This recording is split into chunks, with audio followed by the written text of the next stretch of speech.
What happens when two of the most outspoken women in media clash in front of millions of viewers? What happens when years of simmering tension finally explode into the most uncomfortable television moment of the decade you're about to witness? Megyn Kelly completely dismantled Meghan Markle in a way that left the entire studio audience speechless and social media absolutely on fire. This isn't just another celebrity interview gone wrong. This is a masterclass in how to expose someone's contradictions live on national television. Make sure you subscribe and drop a comment below, because this story will leave you questioning everything you thought you knew about media manipulation and public image. The View studio was buzzing with its usual pre-show energy when Megyn Kelly walked onto the set as a guest host for the day. The producers had been promoting this special episode for weeks, knowing that Kelly's no-nonsense approach would bring a different dynamic to the show's typical format. What they didn't anticipate was just how explosive things would become when Meghan Markle arrived as the featured guest to discuss her latest philanthropic endeavors. As Meghan settled into the guest chair, her perfectly crafted smile never wavering, she began her rehearsed talking points about empowerment and social justice.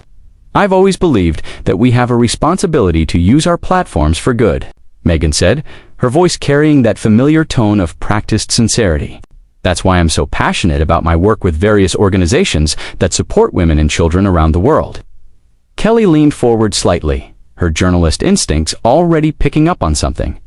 "That's interesting, Megyn. Can you tell us specifically which organizations you're currently working with, and what your actual involvement looks like on a day-to-day basis?" The question seemed innocuous enough, but there was something in Kelly's tone that made Megyn pause. For just a fraction of a second, "Well, there are several organizations, and I prefer to keep some of my charitable work private because I don't believe in doing good deeds for publicity." "How convenient," Kelly replied with a slight smile that didn't quite reach her eyes. "So you're here on national television talking about your charitable work, but you can't actually name the charities or describe what you do for them because you don't want publicity for your good deeds." The other hosts shifted uncomfortably in their seats. Joy Behar tried to interject with a lighter comment, but Kelly wasn't finished.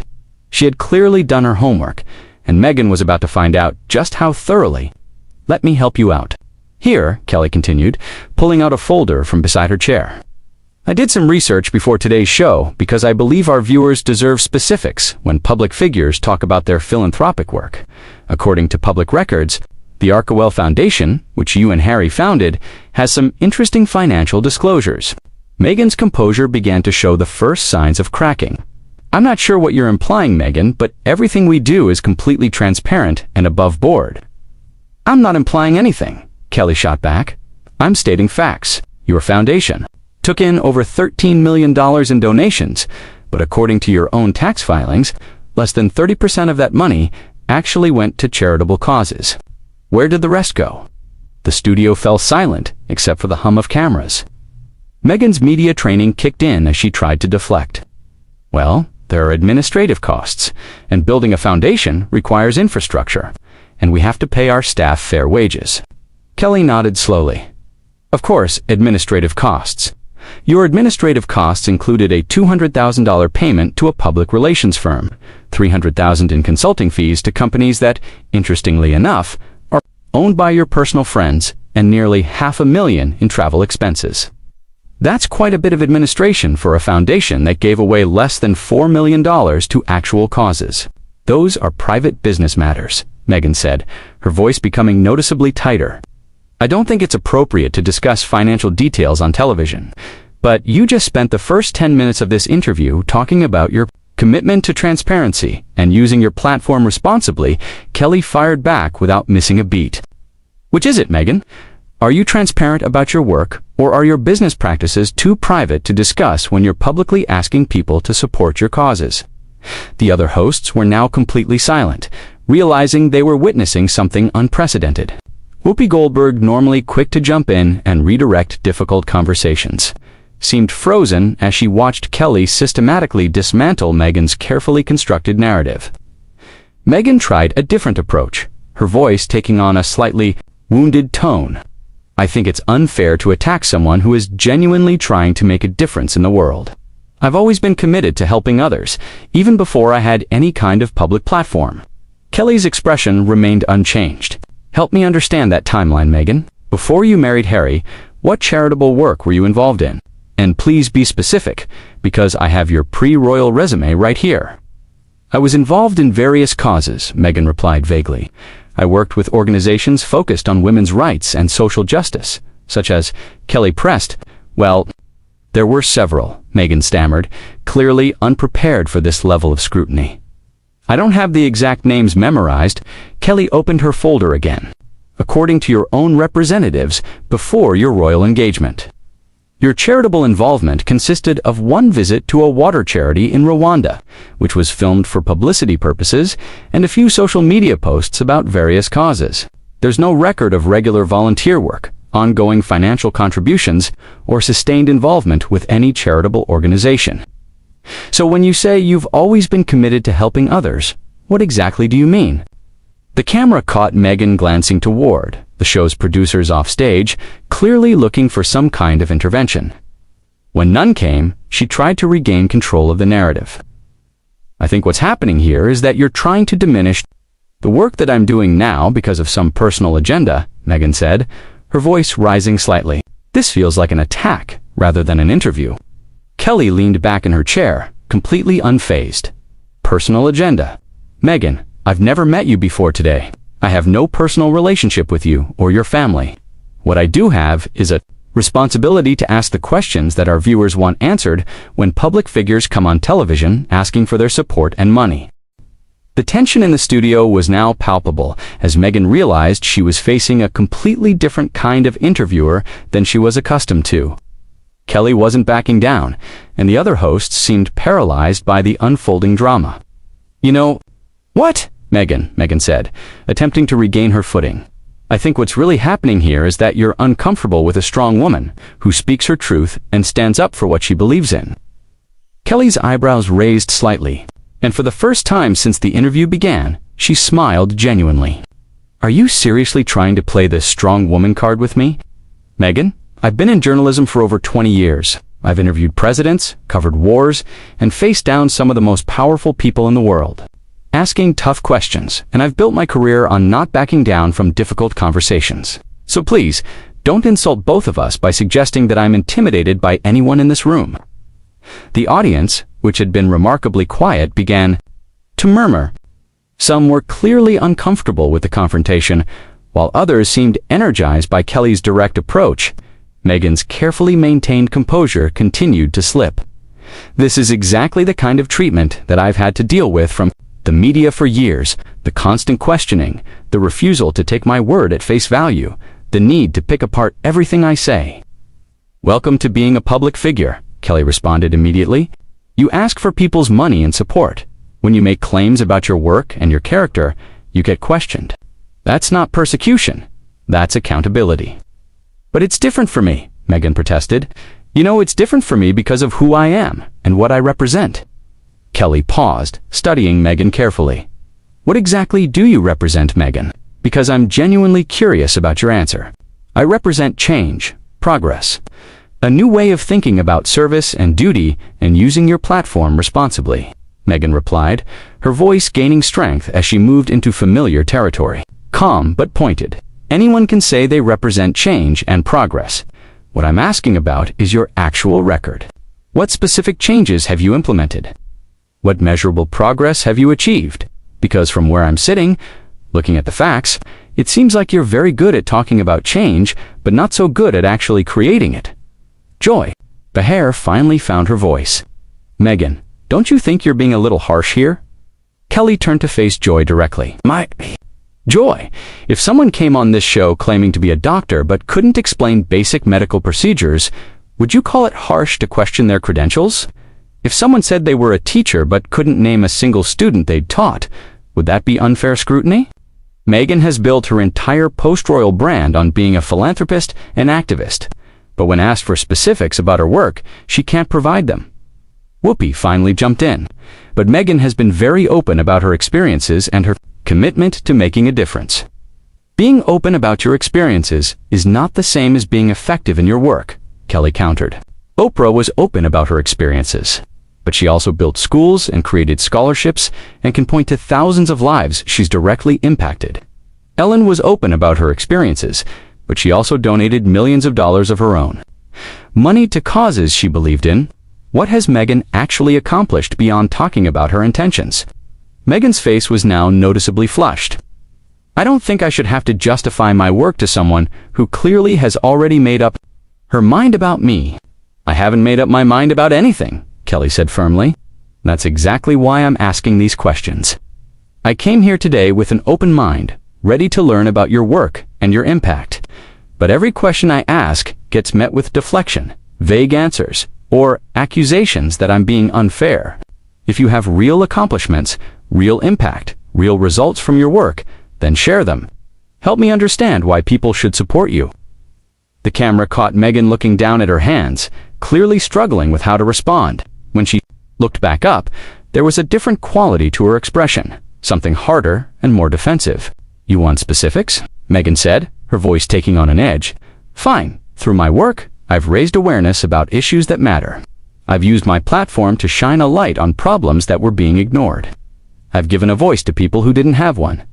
Kelly nodded. Okay, that's a start. Can you give me one specific example of a problem that was being ignored until you brought attention to it? There are many examples, Meghan replied. Just one, Kelly pressed. One specific issue that wasn't getting attention until you spoke. About it, the silence stretched on for what felt like an eternity in television time. Meghan opened her mouth to speak, then closed it again. The other hosts exchanged glances, clearly uncomfortable with the extended pause. I think, Meghan finally said, that what's happening here proves my point about how women, especially women like me, are treated when we try to do good work in the world. Kelly leaned forward again. Meghan, stop. Just stop. This isn't about gender. This isn't about race. This isn't about being treated unfairly. This is about basic accountability. I asked you a simple question. Give me one example of an issue you brought to public attention. You can't answer it because the truth is, you haven't actually brought any new issues to light. You've talked about issues that were already being discussed by other people who were doing the actual work. That's not true, Meghan said, but her voice lacked conviction. Then prove me wrong, Kelly challenged. Right now on live television, give me one example, just one. The studio was so quiet that the sound of the cameras seemed amplified. Every person in the audience was leaning forward, waiting to see how this would play out. Meghan looked around the room as if searching for an escape route that didn't exist. The silence became unbearable.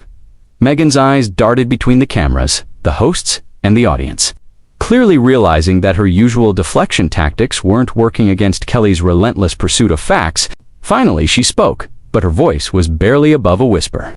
Mental health, she said. I brought attention to mental health issues. Kelly tilted her head slightly. Mental health was already a major topic of public discussion before you ever spoke about it. Princess Diana spoke about it decades ago. Prince William and Harry had already launched multiple mental health initiatives before you joined the royal family. Celebrities like Demi Lovato, Lady Gaga, and Robin Williams had been openly discussing mental health for years. So how exactly did you bring new attention to this issue? Meghan's composure finally cracked completely. You know what, Meghan? I don't have to sit here and be interrogated like I'm some kind of criminal. I came here to talk about my work, not to be attacked by someone who clearly has issues with me personally. There it is, Kelly said, sitting back in her chair with an expression of satisfaction.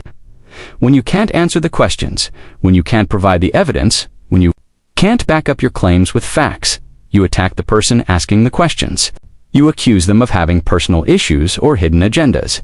It's the oldest trick in the book, Meghan, and frankly, I expected better from someone who claims to be as smart and sophisticated as you do. Sunny Hostin tried to intervene. Maybe we should move on to a different topic. No, Kelly said firmly, we're not moving on, because this is exactly the problem. Every time Meghan gets asked tough questions, people rush to protect her, to change the subject, to make excuses for why she can't provide straight answers. And that's not helping her, it's enabling her. Meghan stood up from her chair, her microphone still attached. I don't have to listen to this. Actually, you do, Kelly said, not moving from her seat. You agreed to come on this show. You signed the contracts. you cashed the check. And more importantly, you owe it to the people who have donated money to your foundation and supported your causes to answer these questions. They deserve to know where their money went and what impact their support actually had. My impact can't be measured in spreadsheets and statistics, Megyn said, her voice rising. Sometimes the most important work is about changing hearts and minds, about inspiring people, about showing them what's possible. Kelly finally stood up, facing Megyn directly. That's beautiful rhetoric, Megyn, but it's meaningless. Hearts and minds don't get changed by inspiring Instagram posts and vague speeches about empowerment. They get changed by real action, by real sacrifice, by people who do the hard work day after day without cameras following them around. You don't know anything about sacrifice, Megyn shot back. You don't know what I've given up, what I've endured, what I've faced. You're right, Kelly said. I don't know what you've sacrificed, but I do know what you've gained. You've gained fame, wealth, influence, and platform that most people could never dream of having. And when someone is given that much, when they benefit that much from public support, they have a responsibility to use it effectively. Not just to talk about using it effectively, but to actually do it. The audience was completely captivated. Now, some nodding in agreement with Kelly, others clearly sympathetic to Megyn. The division in the room was palpable. Megyn took a deep breath, clearly trying to regain her composure. I think what's really happening here is that you're threatened by women who don't fit into traditional boxes, who challenge the status quo, who refuse to be silenced. Kelly laughed, but it wasn't a pleasant sound. Megyn, I've spent my entire career not fitting into traditional boxes. I've been called every name in the book for asking tough questions and refusing to back down. The difference between us is that when people challenge me, I can point to my work. I can show you the stories I've broken, the corruption I've exposed, the powerful people I've held accountable. I don't hide behind inspirational language and victim narratives, so now I'm playing the victim, Megyn asked, her voice incredulous. You tell me, Kelly replied. Every time someone asks you a direct question, you find a way to make it about how you're being mistreated. Every time someone asks for evidence of your impact, you change the subject to how difficult your life has been. Every time someone points out inconsistencies in your story, you accuse them of having personal issues with you. What would you call that? The other hosts were now openly uncomfortable. But none of them seemed willing to interrupt what had become a masterclass in confrontational journalism. Kelly had Megyn completely cornered, and everyone in the studio knew it. I came here to talk about important issues, Megyn said, her voice now shaking with emotion. Issues that affect real people, that matter to communities around the world. Instead, you've turned this into some kind of personal attack. No, Megyn, Kelly said, her voice becoming gentler, but no less firm. I came here to talk about important issues too. I came here to talk about accountability in philanthropy. I came here to talk about the responsibility that comes with having a platform. I came here to talk about the difference between talking about change and actually creating it. Those are important issues that affect real people who donate their hard-earned money to causes they believe in. Megyn sat back down, clearly defeated. I think we have very different ideas about what constitutes meaningful work. Maybe we do, Kelly agreed. But the people watching at home, the people who support your foundation, the people who look up to you as a role model, they deserve to know what your idea of meaningful work actually looks like in practice. They deserve specifics, not just inspiring speeches. The show was clearly running over time, but no one seemed willing to call cut. This was television gold, the kind of raw, unscripted moment that would be talked about for years. Finally, Whoopi found her voice. Well, this has certainly been an enlightening conversation. Kelly turned to face the camera directly. I think the most important thing for viewers to remember is that when public figures ask for your support, your money, your trust, you have every right to ask them tough questions. You have every right to demand accountability. Don't let anyone convince you that asking for evidence and specifics is somehow unfair or inappropriate. The people doing real, meaningful work in the world aren't afraid of those questions because they have real answers. As the show finally went to commercial, Megyn sat in her chair looking stunned, while Kelly calmly